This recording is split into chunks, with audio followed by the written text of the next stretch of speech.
Bonjour à toutes et à tous, bienvenue sur Pascal Aquarium Naturel. Dans cette vidéo sans tongs, mais elles ne sont jamais loin. Non, je plaisante, pour ceux qui le savent, c'est toujours un petit peu ma blague. Pour être un bon aquariophile, évidemment, il faut au moins une tongue. Non, allez, il faut des tongs, parce que sans tongs, tu peux pas être un bon aquariophile. C'est l'élément indispensable. La couleur aussi a un petit rôle, il faut l'avouer. Donc on y va. Aujourd'hui, je vous présente donc les filtres cascades. Pour ceux qui le savent, c'est un peu mon filtre chouchou, mon filtre préféré largement. Quand je dis filtre, évidemment, mes aquariums ne sont pas filtrés. Juste, j'ai des aquariums sans filtre. C'est le principe de ma chaîne, donc Pascal Aquarium Naturel. Donc, à travers, d'ailleurs, il faudra que je fasse une vidéo d'explication qu'est-ce que c'est un aquarium naturel, parce qu'en France, tu peux avoir plusieurs explications. Par exemple, tu as Amano qui fait des aquariums naturels avec 36 000 plantes, mais avec des filtres puissants. Donc, c'est pas forcément des aquariums sans filtre. Alors, moi, donc, je précise, aquarium naturel sans filtre. Donc, de poubelle plutôt on va dire des poubellariums d'intérieur, si on peut appeler ça comme ça, encore une fois, parce que les définitions sont assez variées. En gros, voilà, alors on met la définition que vous voulez. Pascal Aquarium Naturel, donc je fais des aquariums sans filtre. Et là, tu vas te dire, la première question, mais Pascal, t'as des aquariums sans filtre, mais là, je vois qu'il y a 4 filtres pour tes 4 projets qui sont là. Eh bah oui, mais en fait, le filtre, si tu veux, ne va pas faire office de filtration. Il va juste servir à brasser l'eau. J'en veux pour preuve, tu vois, normalement le filtre il est composé de masse absorbante diverses et variées. Moi dans les miens il n'y a jamais rien dedans. Ça sert juste à remuer l'eau. Pourquoi dans ces cas-là vouloir remuer l'eau? Eh bien c'est très simple. En fait quand tu as un aquarium, alors je vais vous montrer. En fait c'est assez logique. Tu vois par exemple cet aquarium là qui est encore en rodage et qui est donc pas totalement terminé si tu veux.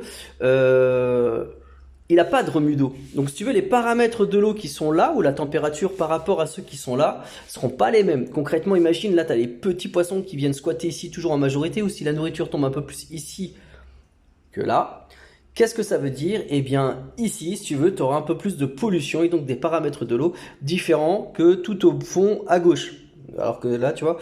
Donc si tu veux, en faisant un remue d'eau, tu homogénéises la température et les paramètres de l'eau. C'est méga important que l'eau ne stagne pas, en l'occurrence pour ces deux points super importants. Donc, mes aquariums donc, sont sans filtre, si tu veux, dans le sens où, évidemment, bah, tu en as vu un, mais il faut quand même remuer l'eau. Donc si vous voulez, vous remuez l'eau avec ce que vous voulez. Moi, à l'heure d'aujourd'hui, le truc le moins cher que j'ai trouvé pour remuer l'eau, c'est d'utiliser, et le plus sympa, c'est les filtres cascades.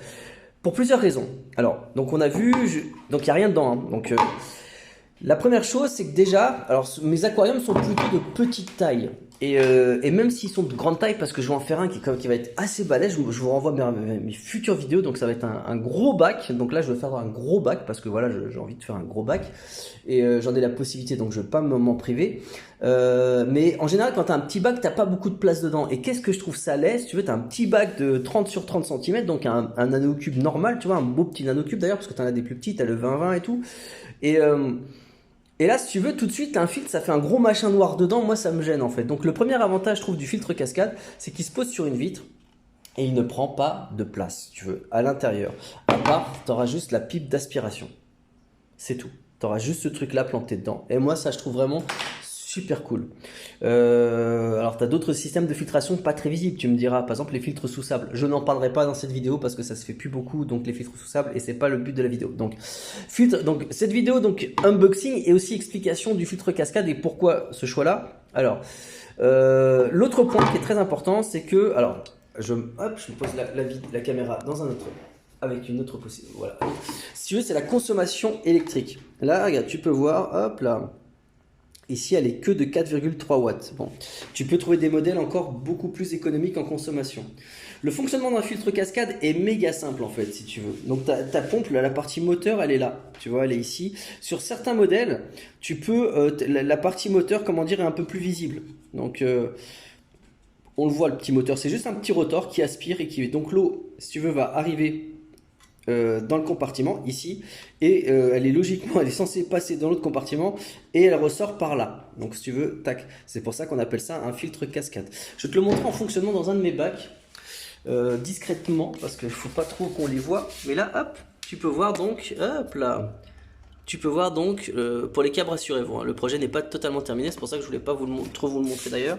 La sortie de l'eau avec rien dedans. Donc, voilà.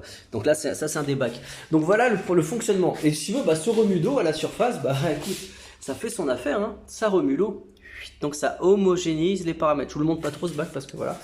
Ok, donc je sais pas si c'est un peu plus clair pour vous. Donc l'importance de remuer l'eau et surtout donc ce filtre cascade qui ne prend pas de place à l'intérieur du bac.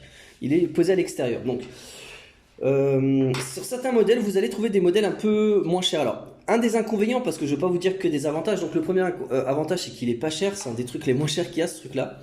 Ensuite, le numéro 2, bah, ça prend pas de place à l'intérieur du bac, donc ça c'est méga important. À part, donc ça prend pas de place à part la pipette d'aspiration.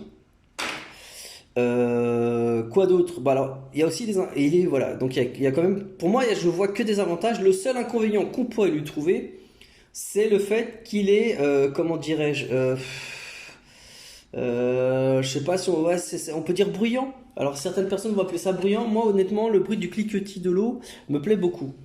Tu vois, ça fait, je trouve ça très relaxant et agréable, voilà. Alors, il faut savoir aussi que comme c'est des filtres, moi j'utilise ces filtres-là uniquement pour brasser l'eau. La nuit, je les éteins, hein, ça tourne pas 24 heures sur 24. Alors, c'est ça aussi l'inconvénient d'un filtre normal, c'est que quand dans ta masse filtrante, en fait, alors pour vous expliquer le principe d'un filtre normal, d'un filtre en aquariophilie, en gros, c'est tout simple. Un filtre en aquariophilie, tu peux pas, c'est vraiment le truc le plus simple qu'il puisse y avoir. En gros, tu as un machin qui aspire de l'eau et qui va recracher de l'eau, mais entre les deux, tu vas faire passer l'eau dans des masses, différentes masses de différentes tailles. Donc tu peux avoir des mousses, des granulométries différentes, des perles, enfin des bouts de céramique, ce que tu veux, plein de trucs poreux.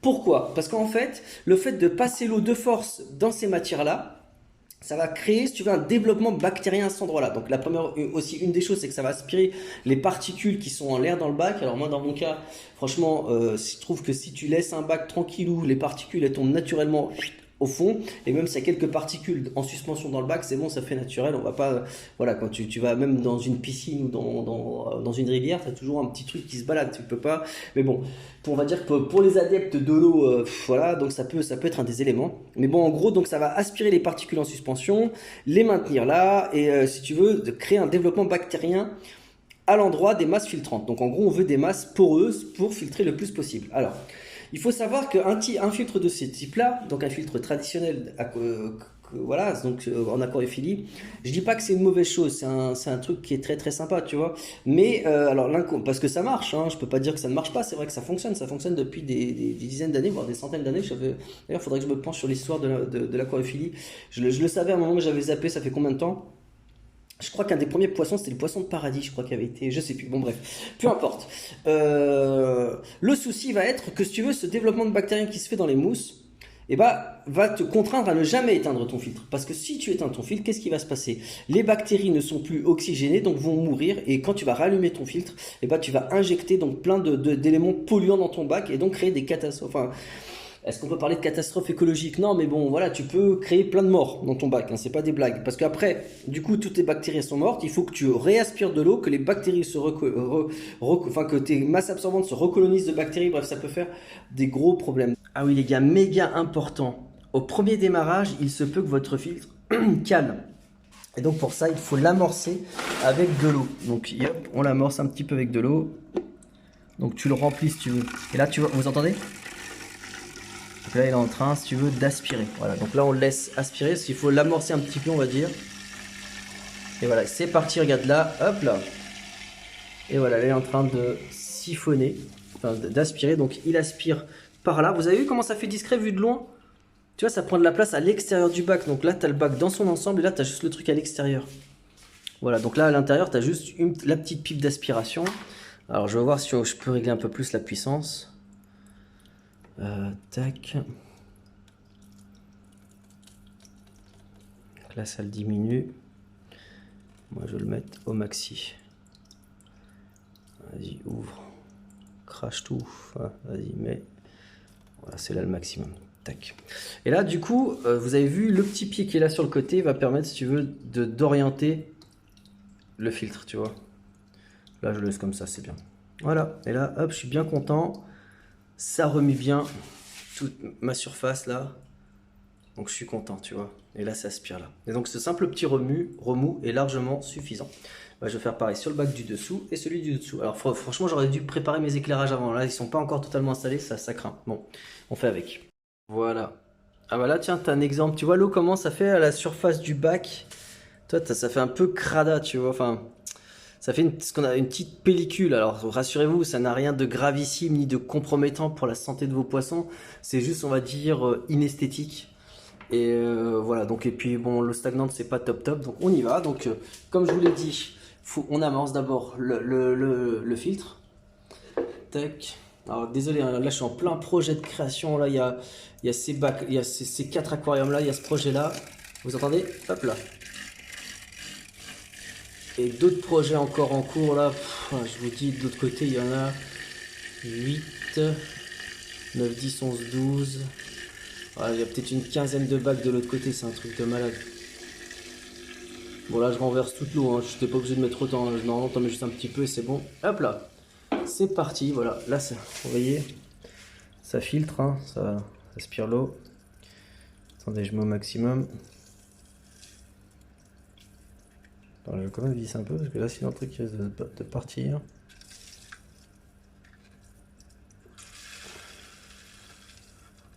Ok, voilà, là c'est bien comme ça. Et là vous voyez déjà donc l'eau qui bouge, hein. Et donc très rapidement toute l'eau va être bien brassée.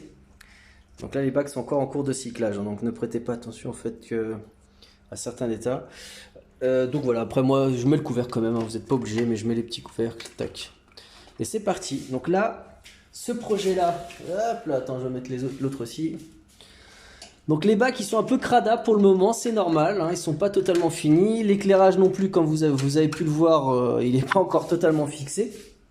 Mais donc voilà, l'éclairage, donc là on y va, c'est parti. 4 bacs, un filtre cascade, 2 filtres cascade, 3 filtres cascade et 4. Voilà. Et donc là vous avez la totale en filtre cascade pour ce projet de 4 aquariums. Tadadam.